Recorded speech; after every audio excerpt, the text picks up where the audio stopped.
Namo Bhagavate Vasudevaya.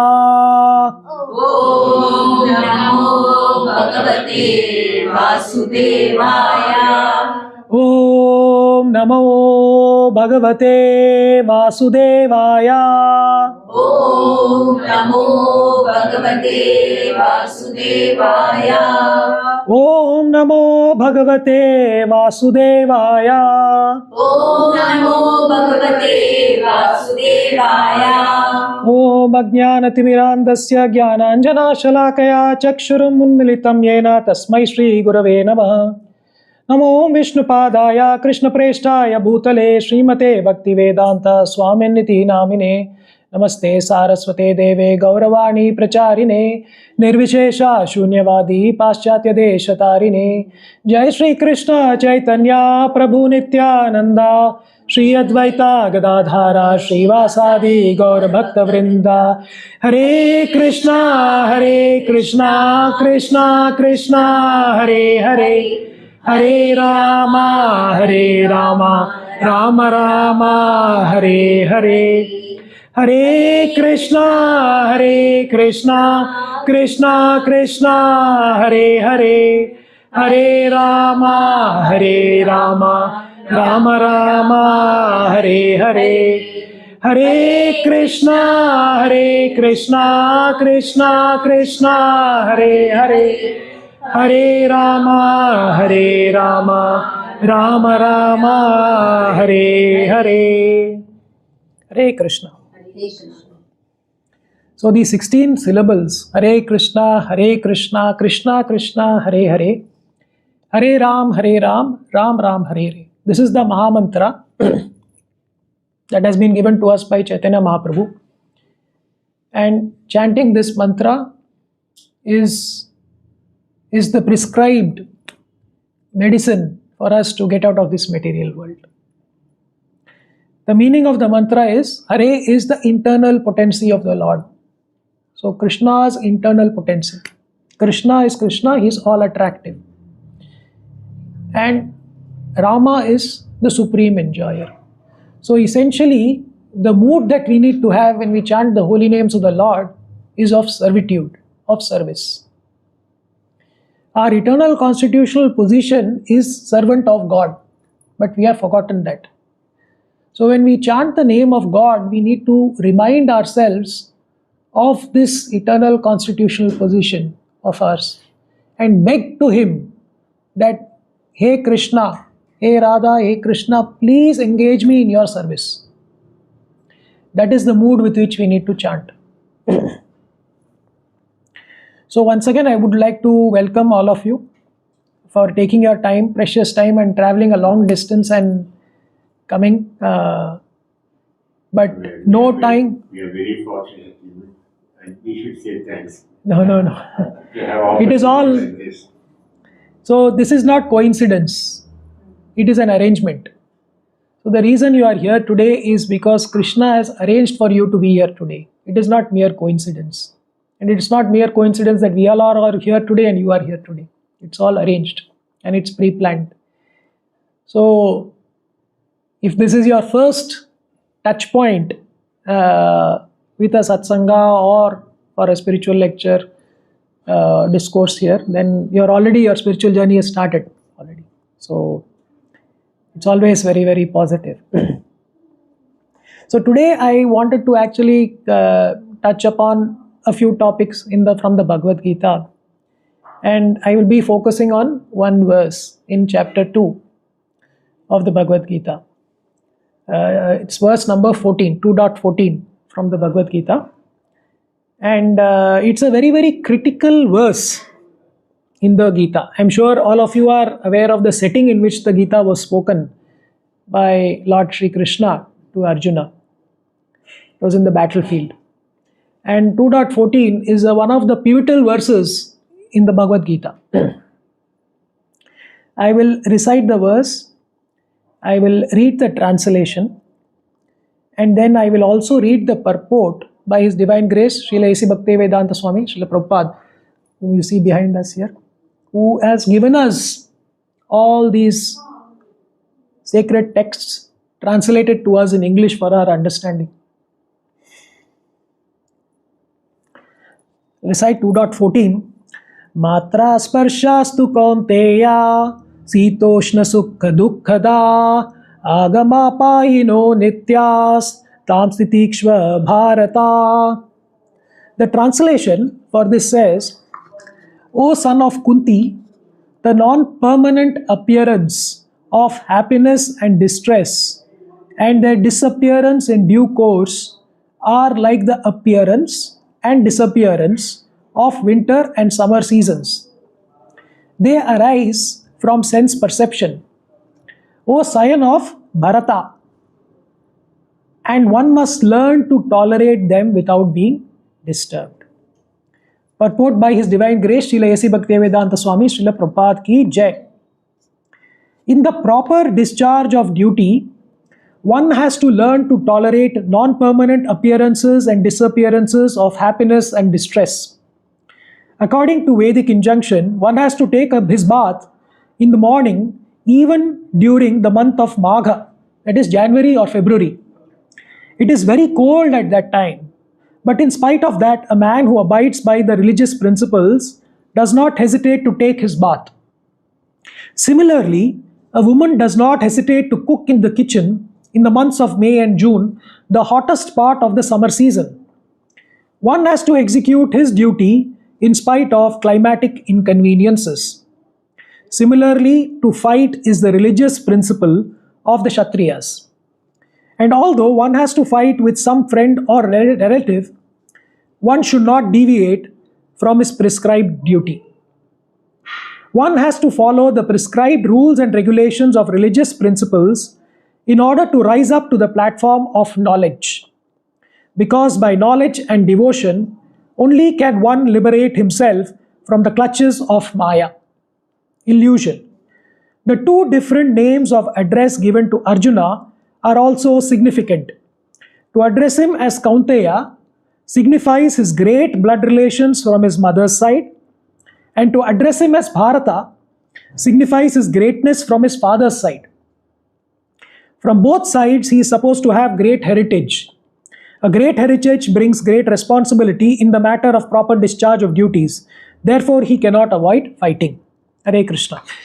So, this verse has been spoken by Krishna in the battlefield. Right? And as I said, it's a very, very critical verse in the Bhagavad Gita because it describes the glories of the quality of tolerance. So today we will be dealing with this quality of tolerance that is very, very needed not only for our progress in our material lives, but also for progress in our spiritual lives. As I had said, the setting of the Kurukshetra battle, you are familiar with it, what happened prior to that and what caused the Pandavas and Kauravas to come together on the battlefield. And Arjuna was a mighty warrior and he had done great conquests earlier. But in spite of all that, when he came to the battlefield, he was overwhelmed with confusion and despair. He did not know what to do. He was completely bewildered. So he tells Krishna, Krishna, take me to the center of the two armies. I want to see the people whom I am going to fight. And there he goes and sees his relatives, his brothers, his grandfather. And then he is completely confused, bewildered, and he says, I don't want to fight. He puts down his Gandiva, in fact. So he was never separated from his Gandiva. And the person has actually been so confused now from a mental perspective, he has put down the Gandiva. And the reason for that is that he was not convinced about the purpose of battle. And this is where Krishna begins to address Arjuna and he speaks Bhagavad Gita.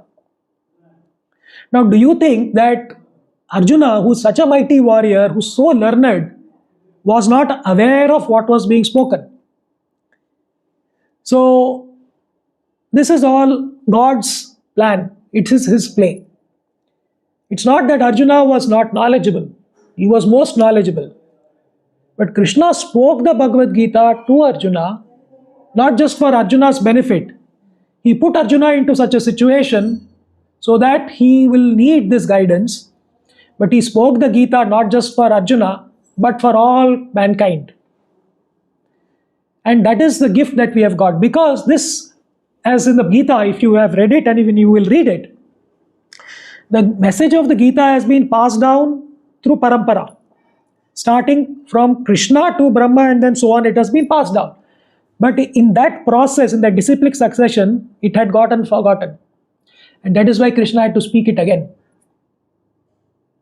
This verse in the Gita wherein Krishna says, Dharma samsthapanastaya sambhavami yuge yuge. He comes to establish dharma. Paritranaya sadhunam vinashaya chuduskritam dharma samsthapanastaya sambhavami yuge yuge. So to protect the pious, to annihilate the people who are, like the miscreants, and to establish religion and dharma, he comes down to do that from different yugas. And this is where he has also come. And he speaks the Gita to Arjuna. Now, as I said, Krishna begins to speak to Arjuna to convince him and clear his doubts. So what we need to remember is that a very important aspect of carrying out any duty that we do is that we should be convinced about the need and purpose of what we are doing.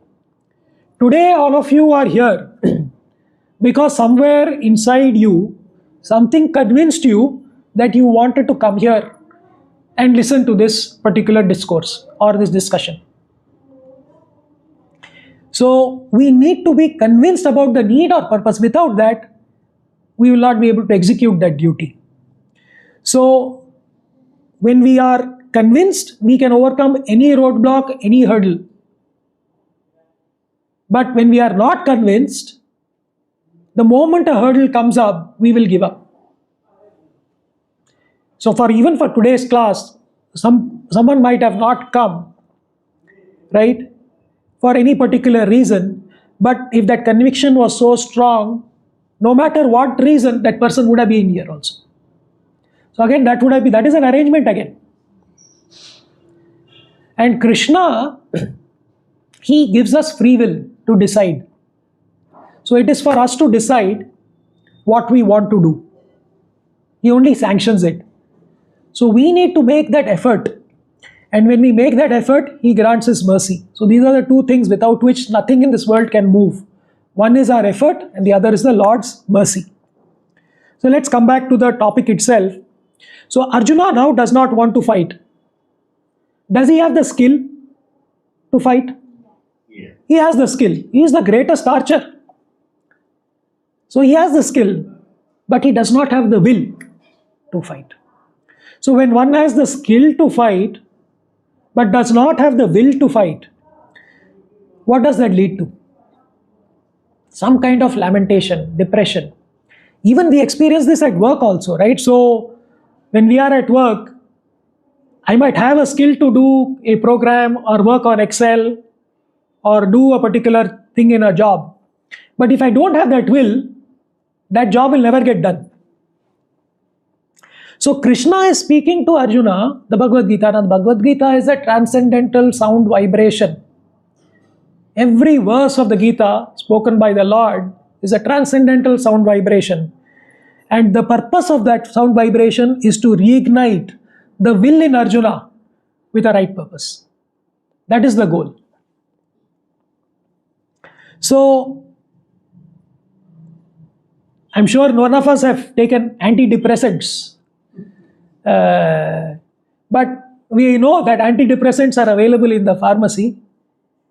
But the oldest and the first antidepressant in history was given by Bhagavan Krishna himself, which is the Bhagavad Gita. It is a book of knowledge and transcendental wisdom which can drive away all our lamentations, our fears, and whatever inner dirt that is preventing us to realize who we are. Who am I? Just before, in a few earlier verses, Krishna has actually started speaking the Gita. So Gita has 18 chapters. The entire first chapter, Krishna has not yet spoken. And it is in the second chapter where Krishna starts speaking and he starts discussing the Gita to Arjuna. Just a few verses earlier. That is from 2.11. I'll read the verse. Shri Bhagavan Uvacha Ashocyan Anvashocastvam Prajnavadamscha Bhashase Gatasumscha Nanushocanti Pandita.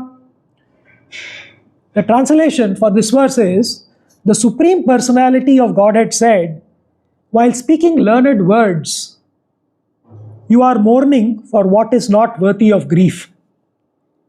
Those who are wise lament neither for the living nor the dead. So the context is, prior to this, Arjuna gives all the reasons why he should not fight to Krishna. And that is when Krishna says, now this man needs help.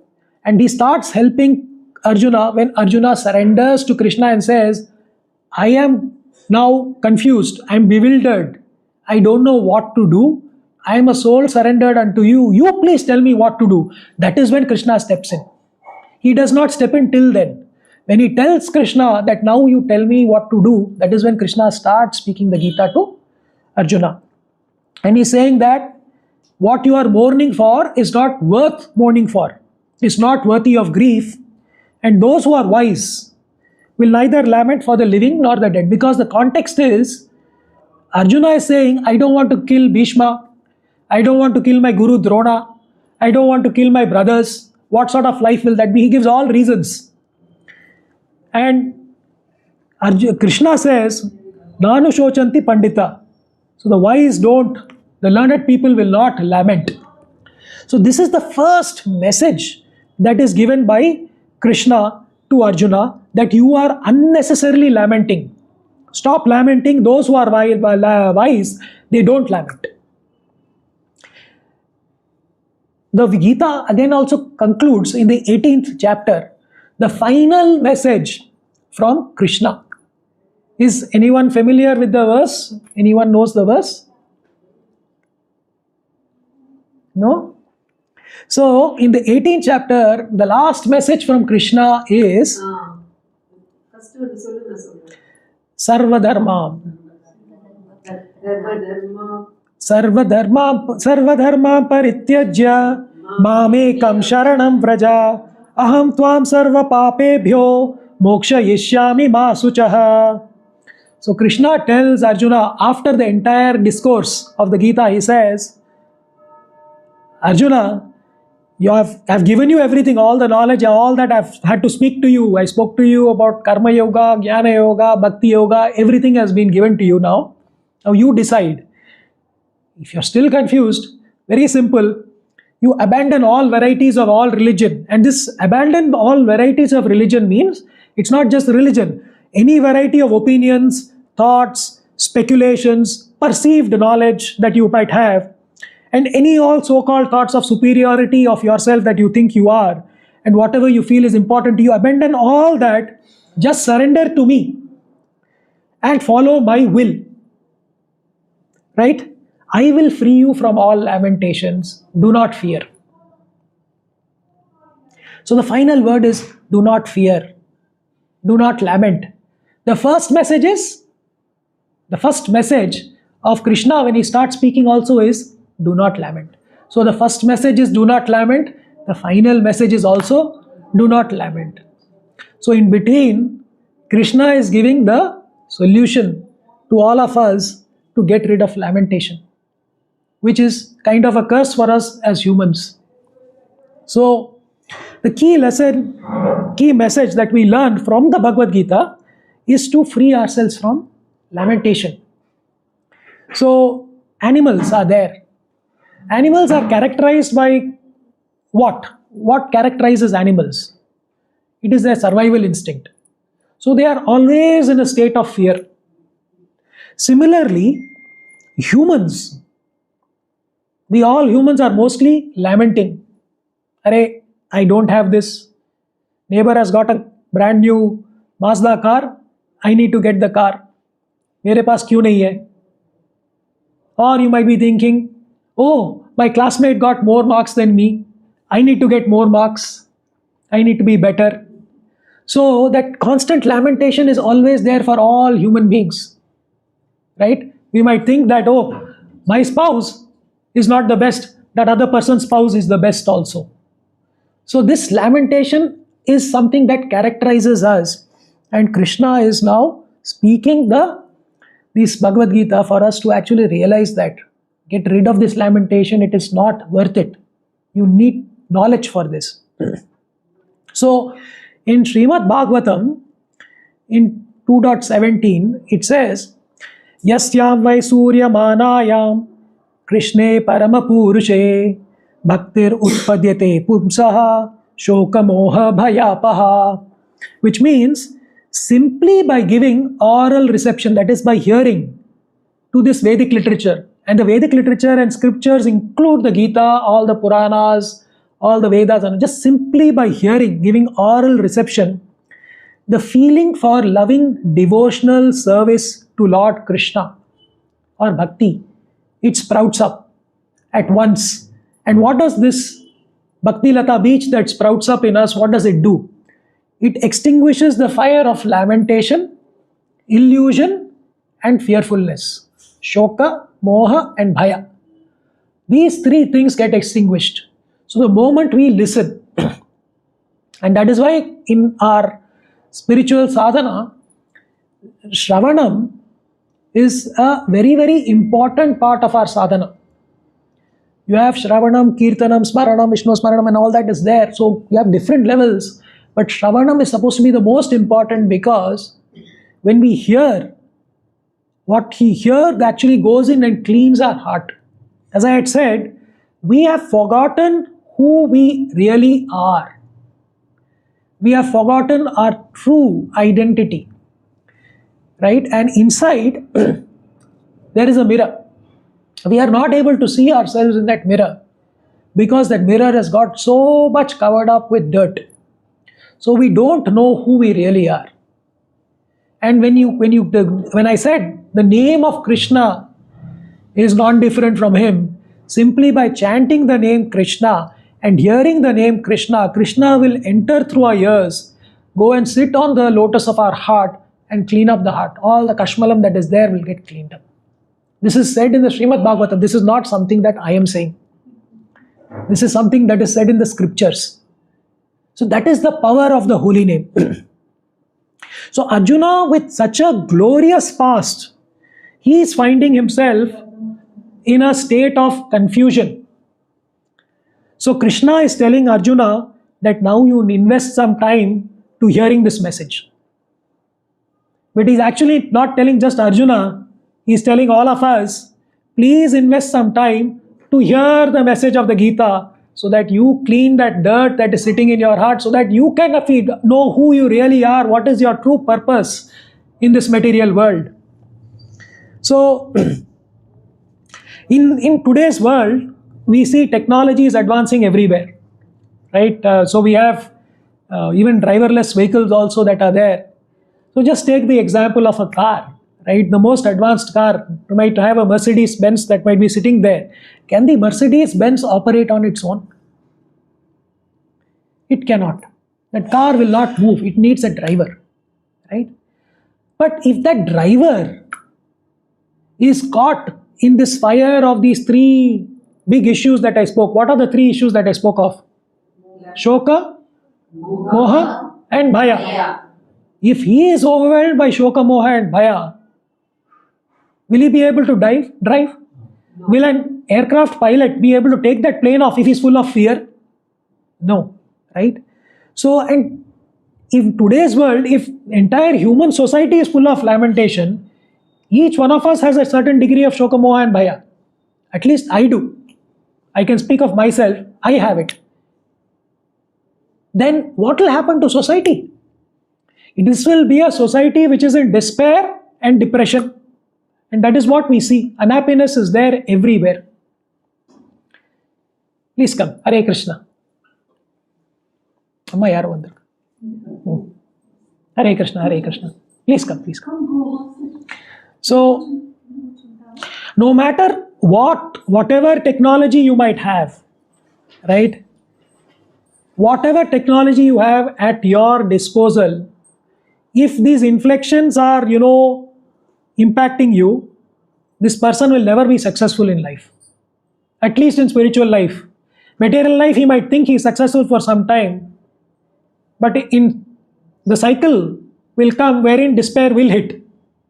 I'm sure all of us have seen dualities in life. We see ups and downs. Ups and downs are always there. Those are the dualities that will be there in this material world. We cannot get away from that. So, to not lament, Krishna is giving his first instruction to Arjuna. And that first instruction is Tam Stitikshva Bharata, which is tolerate. You have to tolerate. That is the first instruction in the Bhagavad Gita to Arjuna, tolerate. So, since all of you also are coming maybe for the first class, also, we have to learn to tolerate the dualities of life. Let us learn to do that. So, without forgiveness and tolerance, it is impossible to sustain any relationship, or for that matter, any activity that we want to do. It is not practically sustainable. We have to realize that. Because we are always going to be in temporary situations. We are always going to be in temporary situations. In the 15th chapter of the Gita, that is called Purushottam Yoga, that chapter itself, Krishna compares the material world, this world that we live in, to an inverted banyan tree. Has anyone seen an inverted banyan tree? Have you seen an inverted banyan tree? No, you have not seen an inverted banyan tree. Have you ever been to a lake or a water body, a reservoir, where water is there, where trees are also there, but water is there? You have seen? You see a reflection in the water? You see a reflection. That is inverted. Correct? Is that reflection real? It is real. No. It is not a real tree. No, will the tree give you fruits? It won't give you fruits. And what happens if you throw a stone, or for that matter, even a drop of water falls in the water? What happens? The reflection gets disturbed.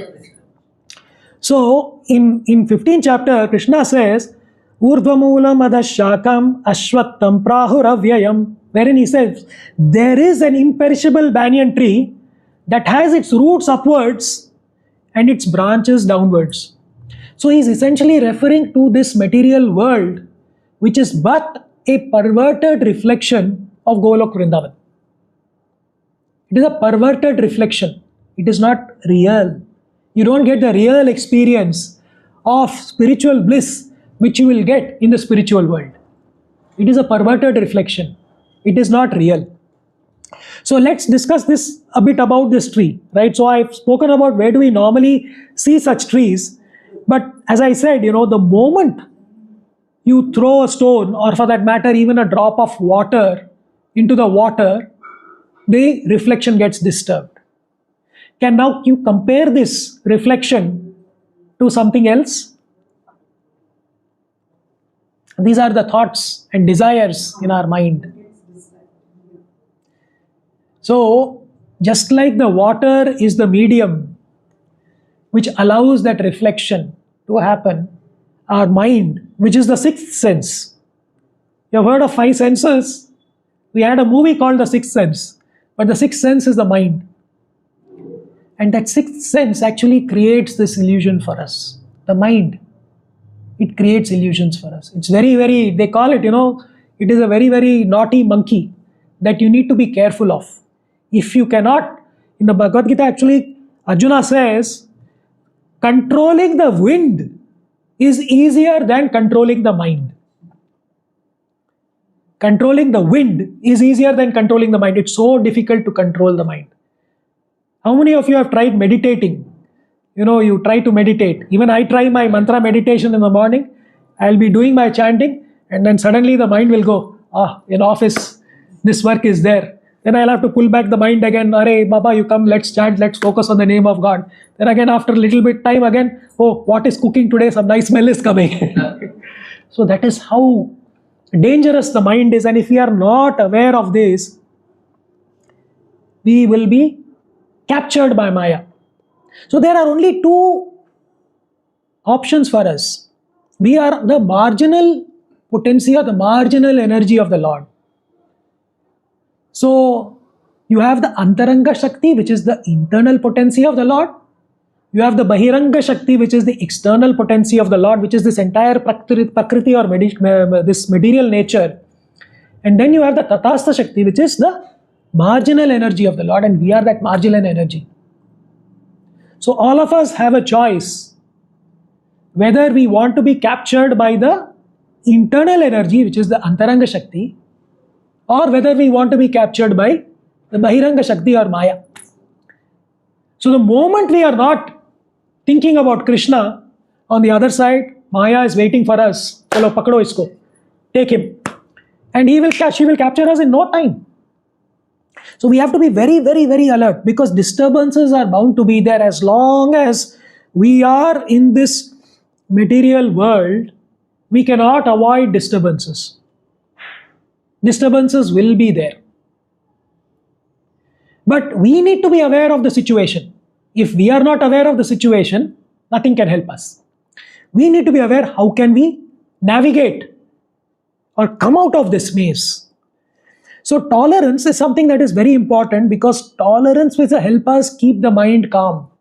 If our mind gets agitated, then that will lead to other things. Anger, lust, greed, envy, all these things come up then. So tolerance and a calm mind is super, very, very essential. And coming back to the verse itself that we discussed now, which is the subject matter for today, it illustrates the impermanence of happiness and distress. So when Krishna says, here he says, Sitoshna Sukha Dukkhada, that is the impermanence. It is like the impermanence of seasons, like summer and winter. Happiness and distress is like the impermanence of the seasons. We need to be careful about that. So, one more question for all of you. When we do any activity, there are 4 things that actually motivate us to do that. Okay? So, why did you come today?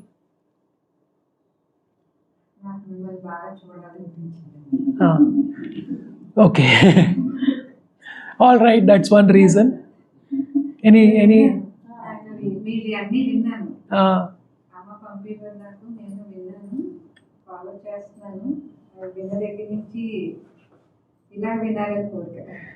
Sorry, I'm not speaking in Telugu, but I hope you are able to understand. So we have fear. Yes, please. For the discourse. Okay, for the discourse. So this is like your one part, which is a very higher evolved level, which is, it's kind of duty. And it's also love. Mataji said discourse. So it's more than coming to listen to the discourse. It is to listen Krishna's transcendental vibration. I know Mataji is already associated. But not that much as you are. No, you are much more senior than me, Mataji. But Krishna says that there are 4 things that actually motivate us. One is fear. So, when you go to school, why do you do your homework? A teacher will ask, or you'll get a punishment. Right? In those days, we used to be put as Goda Kurchi. So, we are trying to avoid punishment. Right? The second level is desire or greed. I want a new Maruti car. I need to earn for it and pay EMIs. So I will go work hard, work in IT jobs from morning till midnight, no personal life, nothing. That is another level of motivation. Desire will be there. Then there is a third one, which is duty, which is like a moral responsibility. We all do that. Parents do it for children. You are doing it like you want to come here, you want to listen to the class also. And the last one is love, which is acting selflessly. Now, acting selflessly, the purest form of love that we can see in this material world is, anyone? A mother's love. Correct. That is the closest form of love that we can see in this material world. But that pure love is actually, most purest form of love is from God himself. God loves all his children, all of us. He's wanting us back. We are stubborn. It is not him. The moment we say that we have understood our purpose, we know what we have to do. What is my purpose in this world? I know who am I. Please allow me to serve you. And if I'm doing it with that purity of thought and mind, he will immediately take us back to him. But he wants only 24 karat gold. He doesn't want mixture. No adulteration. So he's waiting for all of you to become 24 karat gold. So the day we become 24 karat gold, Krishna will say, come, now you can sit with me in Goloka. So, which among these four things? Fear, what are the four things I said? Fear, desire, greed, duty, and last one was? Love. So which amongst these four, according to you, is most powerful and enduring? Love, correct? So love is the most powerful and enduring of all these motivations that we can have, because these actions that come out of love are to be selfless. They are really selfless. And they transcend all the disturbances of the world. That's why no matter, for example, no matter what happens around you, right? When you come back home and your mother cooks food for you, even if it is a simple meal, it will taste divine. But if you go out to a hotel and eat and come, you will first go with a lot of excitement. But when you put that first spoon in the mouth, aha, very nice. Second spoon, then you will start getting acidity. And then you will think, Arey Baba, where I have come. So, we need to understand tolerance, and that is extremely important for us. We need to understand tolerance, and Krishna is explaining very beautifully in this verse the secret of developing tolerance. But before we discuss the secret of how to develop tolerance, let's discuss why we feel distressed or why we feel despair. Why do we feel that? Purushottam Prabhu, you can share your thoughts. Why do we feel despair?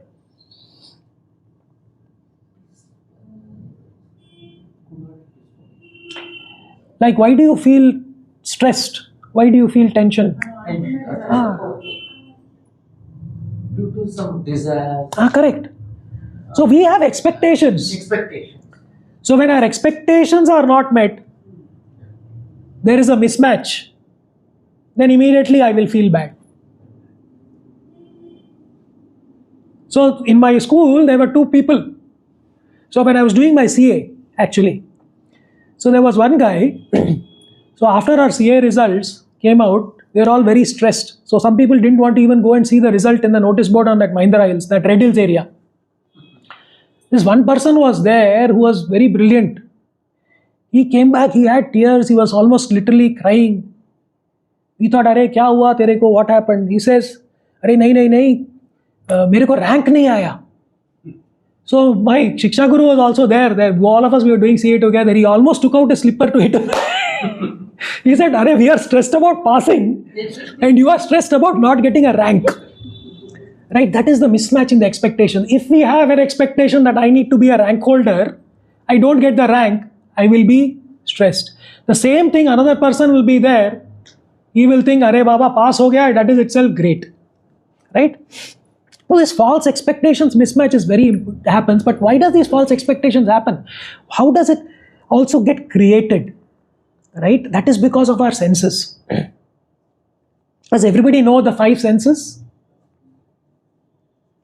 So, eyes, ears, the nose, the tongue and the skin. The 5 senses are there. But you know what are the 5 sense objects? So these are senses. The senses interact with sense objects. So we have 5 sense objects also. So for the eyes, it is form. Anything that you see, we see is form. Some form we are seeing. Our eyes are interacting with this. So eyes are the senses. We are interacting with some kind of form. And we immediately in our mind are already making some judgments about this form. This form is looking good. This form is not looking good. This is black, this is white, similarly like that, right? That happens. So the interactions are happening. Similarly, for nose, there is smell. For the ears, there is sound vibration. For the tongue, there is taste. And for the skin, there is touch. As long as we are there in this material body, you cannot escape this interaction of the five senses and the five sense objects. They are always interacting. When they interact, your mind is continuously working. So you will smell something good, your mind will immediately start thinking, aha, something nice is cooking. You will smell something foul, array, what is this foul smell that is coming? Right? When you are tasting, you will think hot, cold. Or that continuous interaction is there. With your eyes, you are seeing something, okay, fair, dark, black, white, brown, skin, whatever you are seeing. You are immediately making judgments. Right? Does that happen to all of you? And can you escape that? You cannot escape that. Right? Sometimes you are also associating form with a particular type of behavior. Those are called biases. So suppose tomorrow, in movies, we used to have some villains who used to be bald.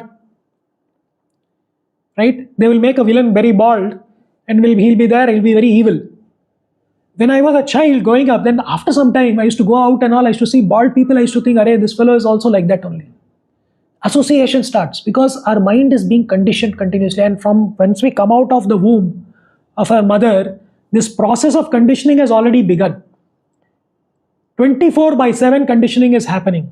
Even in our sleep, our sixth sense is also active. So the sixth sense, the mind, is the most dangerous. The sixth sense actually will create these sense interactions for you. Without having to taste gulab jamun, in your mind you can imagine eating gulab jamun at Pullareddy.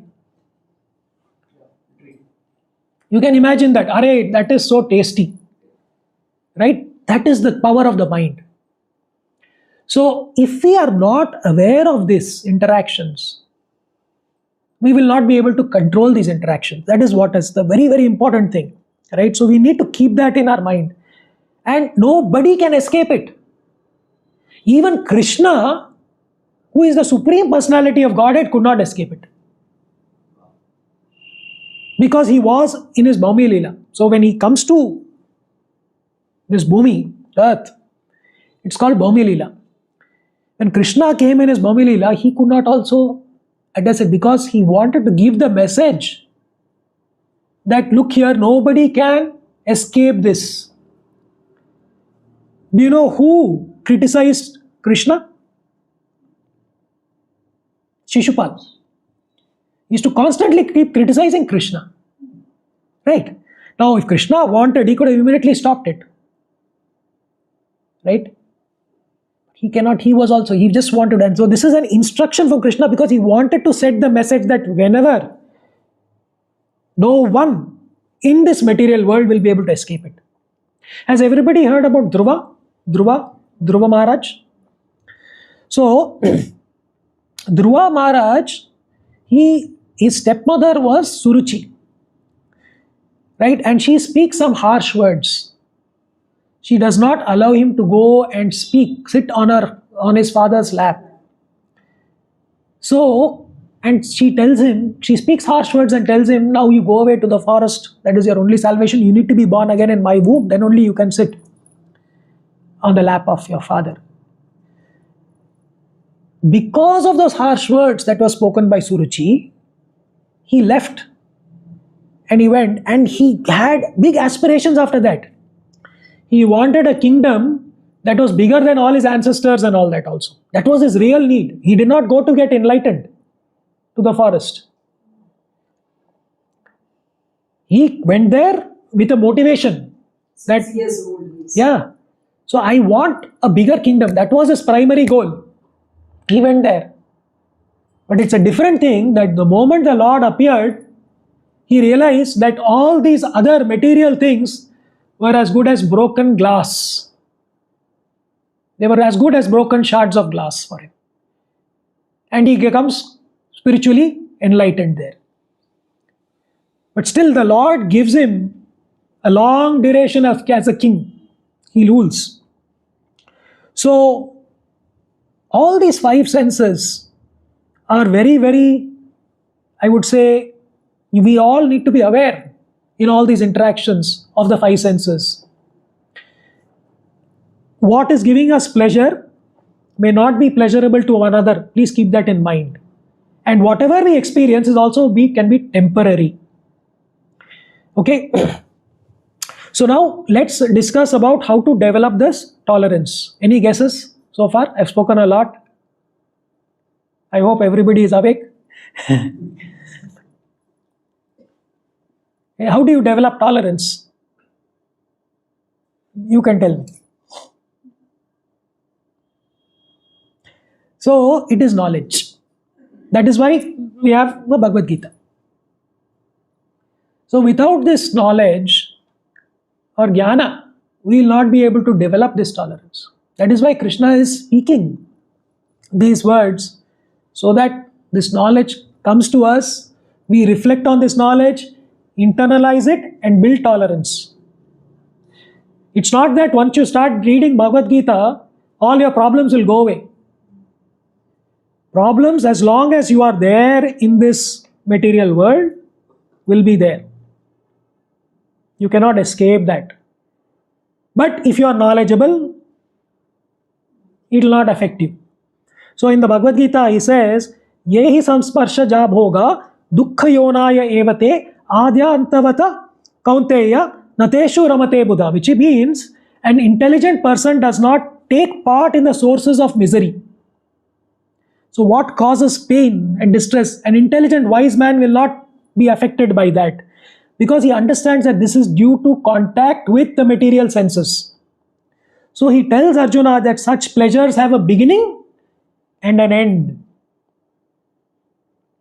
A beginning and an end. That is, they are temporary. And the wise man knows this, so he does not lament over it. He does not fear that. So the art of tolerance is based on the understanding that in due course of time, distresses will go away. But not only distresses, also happiness. So tomorrow if you get a gold medal, don't start jumping with joy. That is also happening. Yes, you worked hard. It has God's mercy also. But you need to know that, look here, life is a journey. It will have its ups and downs. How do we deal with these ups and downs? It's very, very important. So when Krishna says agama apayino nityas, agama apayino nityas, in this verse 2.14 he says, that means these distresses like happiness and distresses will come and go. Agama is they'll come, apayino they will go, anityas, nitya is eternal, anityas is temporary. So they will come, they will go, and they are temporary. So we should understand that when a bad situation or a bad phase comes, sometimes we have financial problems, sometimes we have health problems. But whatever is coming in this material world is temporary only. And that shall pass. So we should not get extremely worried. It's a circle. Similarly, that also applies for all happy things also, happy situations also. Tomorrow if I get 1 crore rupees in the bank, let me not get so delighted that I forget God and I start doing other activities. That is what typically happens. We remember God only when we have a problem. Good times we forget. So we need to keep that in mind. Everything is temporary. But is this knowledge of temporariness or tolerance is this only knowledge sufficient? Is this sufficient for us? What else do we need? What else do we need? Any thoughts? We need to know our true purpose. Have you ever asked yourself, who am I? Who are you? Who are you? You're a human being. What is a human being? Who is a human being? How do you say that you're a human being? Because you are born, We have giving ability. Huh? I have senses. Huh? How are you saying you're a human? Who am I? The soul. Huh? The soul. You are the soul. Yes. So when I say, this is my hand, whose hand is this? This is my hand. Who's that my? Is it the hand? This is my head. Why should I say the word my? Who is this person my? Have you ever thought about that? This my is the jiva. This is the jivatma, the soul. Each one of us is actually a jiva. Jiva is the soul. And we need to realize that we are this soul, we are not this body. But after this class we are discussing this, after this class, will you be thinking like that? Immediately when you go out, we start associating ourselves with the body. This bodily conception of life. I am Indian. I am Australian. I am American. I am dark. I am white. That person is fair. That person is brown in color. That person has black hair. Right? This person is beautiful. This person is ugly. This person is this is an animal. And soul is there in animal also. But we start this bodily conception of life is so strong, and that is because of the five senses of your interactions. The senses and the sense objects will create this whole interaction, and me and mine, that mentality develops. This is mine.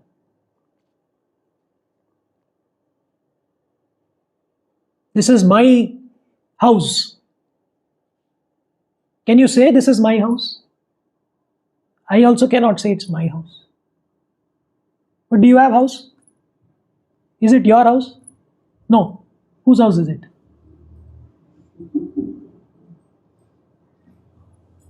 Tell me. Father's house.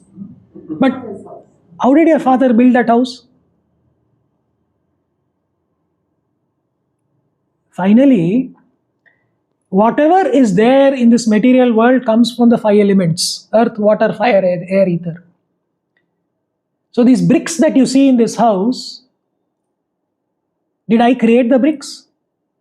Where did they come from? Nature. Beautiful answer. It has come from nature. So when it is nature that has created, how can I say it is my house?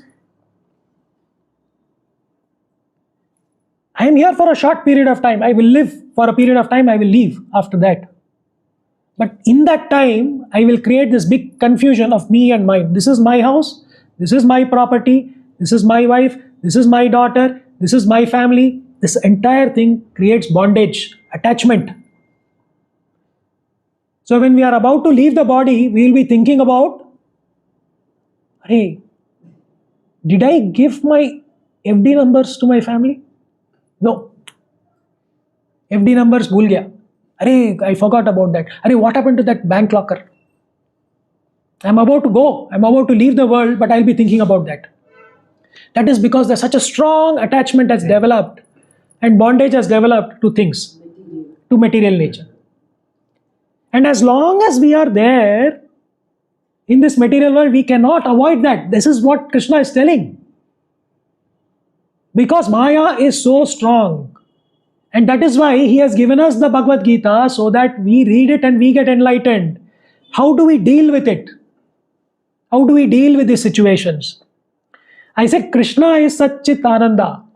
We are also, each and every Jivatma is also Satchit Ananda. It's just that Krishna is Vibhu and we are Anu. We are minute, infinitesimal. He is infinity, we are infinitesimal. That is the difference. But we are also Satchitananda. We also have the same qualities. But we have forgotten those qualities. Why have we forgotten those qualities? Because of our desires. And why have those desires arisen? Because of our sense interactions that are there. So, God is supremely kind. He wants us back. He wants us back. Krishna is waiting. He's saying, What is your name? Latya. Latya. When will she come? He is waiting. What is your name? When will you come? He is waiting for you. He is saying, I want to play with Krishna. Have you seen Little Krishna cartoon? You want to play with him also, right? He's waiting. But we have forgotten about him completely. That is the problem. So he is so considerate and so merciful. He said, okay, I will create this material world. You go there, you experience for yourself, is it worth it? And then you let me know, and then you decide what you want to do. But we are caught in this cycle, birth and death. The cycle keeps going, and we have forgotten about Krishna, and only thing we think about is desire. Did you all experience quarantine at any time? When did you experience quarantine? First?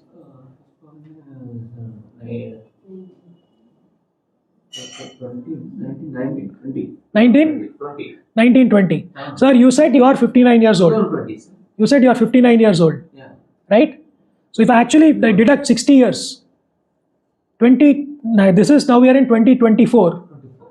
You experienced quarantine for the first month, the first time starting, at least in this life, starting from 1964. Is the only No. Your quarantine has started from the moment you entered your mother's womb. Correct.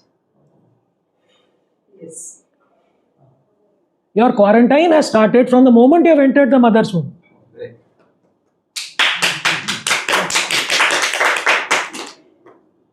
And this world is also a quarantine. Only thing we think that COVID brought quarantine. COVID did not bring quarantine. Krishna had created a quarantine for us already.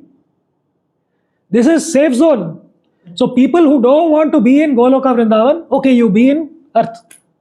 Over here we can be here. It is safe. We can do what we want in quarantine. We can laugh, we can cry, we can experience pain, we can experience joy, we can experience distress, we can experience happiness, anything in this quarantine. So this quarantine is already there. So let's not be under that misconception that we experienced quarantine for the first time in COVID.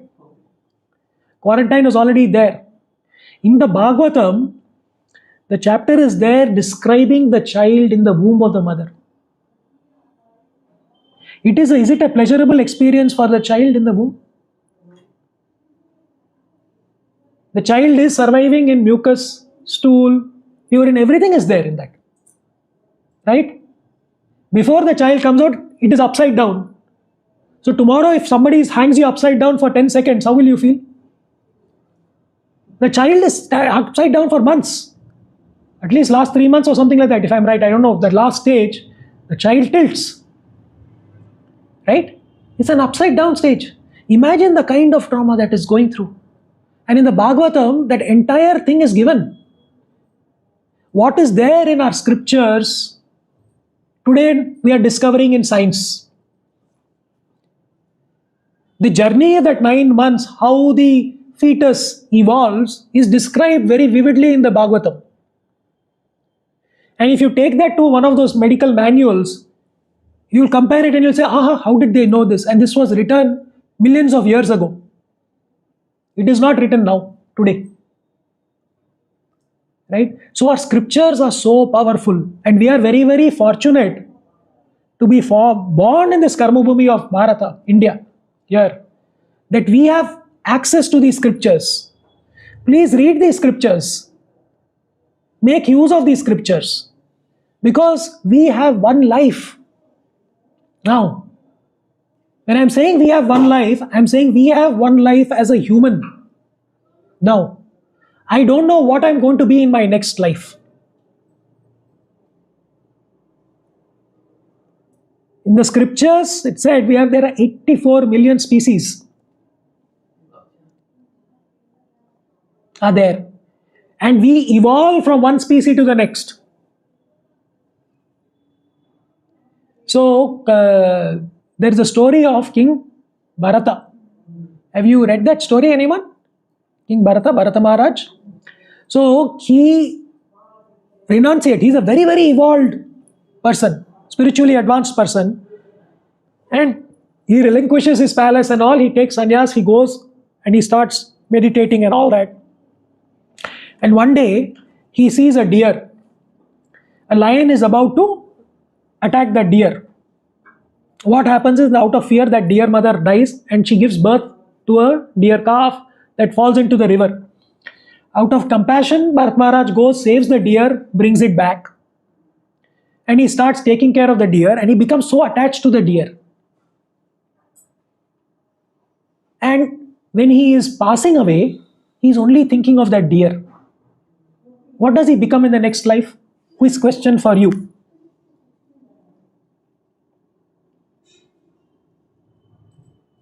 He becomes a deer. It's not that he does, that deer is not, it's a different story, that deer is more spiritually advanced and then he becomes Jada Bharata and then he goes back. But it is a reminder for us what our consciousness should be. For we don't know what we will be in our next lives. So it's very important that we utilize this life very well. How do we want to utilize this life? Any thoughts? What is the purpose of this life then? When we are in this material world? Mataji, you can share your thoughts. What should we do? Anything, please share. How should we utilize our life? Service. Absolutely right. Any other thoughts?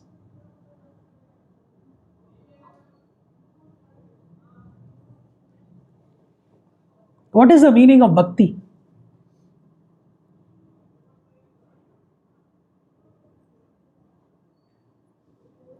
It's total surrender. So, bhakti as defined by our Srila Prabhupada is, it's devotional service. Yeah. It is not just devotion. So, we always say it's devotional service. So, service is the most important aspect. But who is that service meant for? Have you seen a lock? You have seen a key. What is the purpose of the key? Open the door. Open the lock. Can you use the lock for a key for something else like digging a hole or opening another lock? No. Similarly, we as Jivatmas also have a purpose. And that purpose is our eternal constitutional position, which is to be the servitor of God Krishna. And as I said, we have forgotten that what is our purpose. We need to rekindle that purpose. And that is why in the Bhagavad Gita, Krishna tells Arjuna to surrender to his will. You do everything. It's not that when you are in this material world, you have to do certain duties.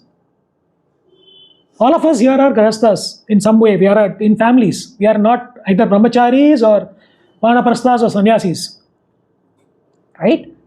So we have to fulfill those duties. But whom are we doing those duties for? That is the question. We are doing for family, but it's not for family. We have to do. How do we do that? And that is where keeping Krishna at the center of everything we do in our life. Earning money is not bad. I have devotees are there, I know Vaishnava devotees who are there, who are doing so well in their business ventures and successes and all that. But they are equally humble. They do so much of service they do and all that. Right? So it's not that you give up and become a sannyasi. It is about keeping Krishna at the center of everything. We need to keep that in mind, because when we are performing any duty, there will be 4 experiences that we will incur. The first one is scarcity. If you are doing any duty, anything that you will do, there will be scarcity. Scarcity of resources will be there. Suppose you want to cook. You will see that, Arey, I don't have oil for cooking. I wanted to make pizza, I don't have cheese. You'll get angry after that. There will be some impediments. Current will go off. There will be discomfort. It will be super hot. You will have to sit in the kitchen. Or you need to sit down and wash vessels. There's discomfort will be there. And there will be unhappiness also because you don't want to do. There's no will to do it. And at all these experience points, that is when you experience these particular situations, right, if you are not committed to that particular action or duty, you will not do that duty. Your commitment will be tested. And that is where whatever we do needs to be selfless. When we say, you do your karma, don't think about the fruits. Do your actions, don't think about the fruits. Do what you're meant to do, don't think about the fruits. That is that journey. And similarly, bhakti is also the same thing. It's about selfless devotional service. So, I will be concluding in some time. In Srimad Bhagavatam, in the very early verses, in the first canto and second chapter, the very important verse, Savai pumsam paro dharmo yato bhakti radokshaje ahetuki apratihata yayatma suprasidati. Which means that the supreme occupation or dharma for all humanity is that by which men can attain to loving devotional service unto the transcendental Lord Krishna. Such devotional service must be unmotivated and uninterrupted. So, what is the supreme occupation? What is the supreme dharma? By which we can attain to loving devotional service, not just service, loving devotional service to whom? To Krishna. And what are the two attributes of this service? One is it must be unmotivated, ahetuki, apratihata, uninterrupted, that is continuous. So when Arjuna, in the Kurukshetra battle, they used to come back after the evening, he used to be sleeping. And Krishna used to go every day into his tent. So one day Bhima was very curious. Said, why? What is happening? I'll go and open and see. He saw Krishna is fanning him. He said, why are you doing this? Then he pulled his ear and put him near his feet also. And even from the hair of Arjuna, Bhima could hear the name Krishna, Krishna, Krishna, Krishna. 24/7. For us to get there will take a lot of time. But at least let's make a start. We need to make a start somewhere. So Krishna is telling Arjuna that you have to fight for my sake, for my pleasure. It's not for your pleasure. So let's not get caught in this speculation, in this temporary world, in this temporary material world. We need to understand the difference between what is permanent and what is impermanent. And for that, the Bhagavad Gita has been spoken. And we are very fortunate that this transcendental vibration is available to us in these books. And they are translated as it is. That is why it is called Bhagavad Gita as it is. So, it is unadulterated. It is not interpretations or what I think. It is what has been passed down from parampara. You have got science as a subject? You know what is ultraviolet rays? You have heard about ultraviolet rays, UV rays, X-rays. X-rays. You have never got an X-ray done? When you fractured something or anything like that, no X-rays, nothing. Anybody? I had 2 fractures, I got X-rays done. Can you see X-rays? We can't visualize, but it is there. Why can't we visualize? Because we don't have the chakshu, we don't have that vision. We have not been given that power. We cannot see also what else is there here in this space between us. We think we are visualizing in 3 dimensions. You have seen 3D movie? Worn glasses and seen 3D movie? No. You should ask your mother to take you for 3D movie. Okay? But our vision is also not 3D. actually. It's only in 2D, but our brain converts it into 3D. What we really, the image that is created in the eyes is 2-dimensional only. That is how limited we are. We need to understand our limitations. So, when someone is trying to give you their own version of the Gita, of the any other scripture, we should ask them, what is the authenticity of this? Because we don't have the chakshu to do that. And that is where Krishna himself in the Gita has said that this transcendental knowledge has come down in disciplic succession, from Brahma to Narada, Krishna to Brahma to Narada, and then so on, in that disciplic succession through the acharyas, and then it has come to us. So you need to accept that knowledge also in that parampara only, and that is why these books are so important. And anyone who comes in contact with these particular books will understand the difference between knowledge and ignorance. That is guaranteed. Anyone who comes in contact with these books will understand the difference between knowledge and ignorance. I'll tell a story now. So there was a boy in Brazil, this His Grace Gauranga Das Prabhu had shared this, that who wanted to tattoo the 2 best shlokas from the Bhagavad Gita on his hands. He is not a Hindu, he doesn't know anything about it. But he wanted 2 shlokas. But he wanted the 2 best shlokas. So he got a book of the Gita and then he said, which are the 2 best shlokas?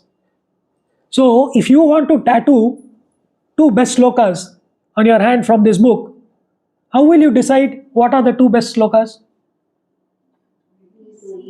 You have to read. So he ended up reading all the 700 verses. And in that process, Krishna tattooed his heart. So that is the power of these books. That is the power of this knowledge. So this knowledge will give us the faith to, what was the first message Krishna gave us? To tolerate. Tam titikshva bharata. So to conclude in this verse, Krishna is addressed as Kaunteya and Bharata. What does Kaunteya mean? Son of Kunti. Why is Krishna addressing Arjuna as Kaunteya? In this situation, he is saying Kaunteya because Kunti has undergone so many trials and tribulations through her life. At a very young age, she became a widow. She faced so many challenges. Then the Pandavas were constantly attacked throughout their lives. But did her faith in Krishna go away? Did she lose faith in Krishna? No. In fact, in the Srimad Bhagavatam, in Kunti Maharani's prayers, when Krishna is about to go back, that time she says, Vipada santuta shaswat tatra tatra jagat guru bhavato darshanam yat syat apunar bhava darshanam. Which is, I wish that all those calamities would happen again and again so that we could see you again and again. All calamities, she is wishing that all the calamities should happen again to me so that Krishna is there with me. That is enough. I am willing to go through any difficulty as long as I am able to see Krishna. So she says that for seeing you means there will be we'll no longer see repeated births and deaths. So sometimes when we go through these difficult times and we begin to question God and our prayers also. You say prayers every day? You pray before your exams? Okay? So if everything goes well, God, thank you. Thumbs up. If something exam acha mark nahi aaya, mummy ne data to, then you will go and tell God in the side, God, what did you do? Right? We should not lose faith in God. We should keep reminding us that God is always there for us and whatever is happening to us is happening for a reason. It is God's method to purify us. So keep the faith in Krishna, develop this mood of tolerance and build it. We need to have patience and faith. Krishna has a plan for everyone. He has a plan for everyone. You do your duty. You put in your effort. He will show his mercy. Second question, Arjuna is referred to as Bharata also. Why as Bharata in this verse? Because he belongs to a very noble ancestry. He's in that lineage, Bharata lineage. So these kings have tolerated so much. He's asking Arjuna, Arjuna, when your ancestors have tolerated so much, why can't you tolerate? So in modern education, we are focusing on only developing skills. In the Bhagavad Gita, Krishna is teaching us how to develop our will. So it's not just skills, it is will. Because skills without will is useless. Right?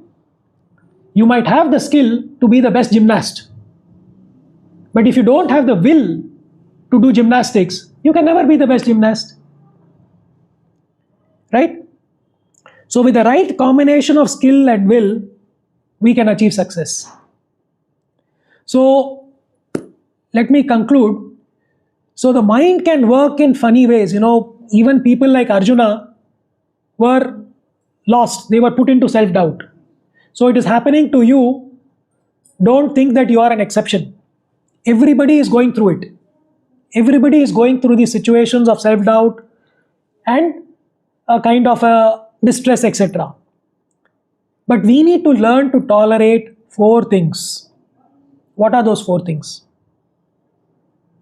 Anger is the first one. We have to tolerate anger. Not only our anger, we need to understand when I'm getting angry. Do you get angry? You get angry, right?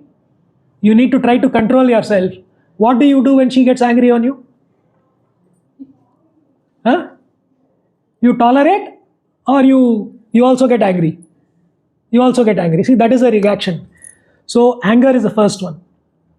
Okay? Learn to tolerate anger. Lust is desire. Because the moment we start thinking that I want something, I want this, I want that, if you don't get it, that will again lead to anger, it will lead to dissatisfaction, and you will start doing wrong things.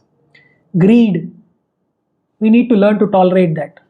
So when you're seeing these symptoms, anger, lust, greed, and the most important is envy.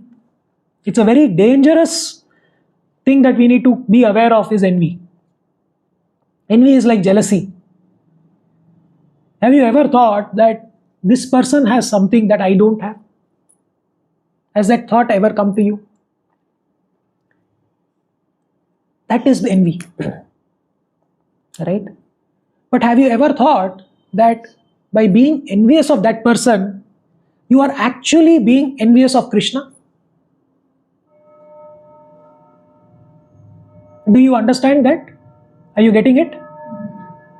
So let's say I am seeing a person going in a beautiful Mercedes car. I am going in some Dokku Maruti I am going. And I immediately think, अरे बाबा उसके पास Mercedes है मेरे पास नहीं है. But I am becoming envious of him. But by becoming envious of him, I am actually being envious of Krishna. And Krishna doesn't like that. That's one quality that he actually dislikes, is envy. So you might ask, how am I being envious of Krishna by being envious of someone else? How is that? How does that happen? Do you agree that not a blade of grass can move without the sanction of Krishna? Without sanction of God, can anything happen in this world? Nothing can happen, right? So if that person is also having a Mercedes car or having all the riches, all the luxuries, all the happiness, I am going through pain, that is also Krishna's plan only. We need to accept that. So envy is the most dangerous thing that we need to be aware of amongst these 4 qualities. Please keep that in mind. Next time you think that snake of envy is coming up above you, immediately be alert, put it down.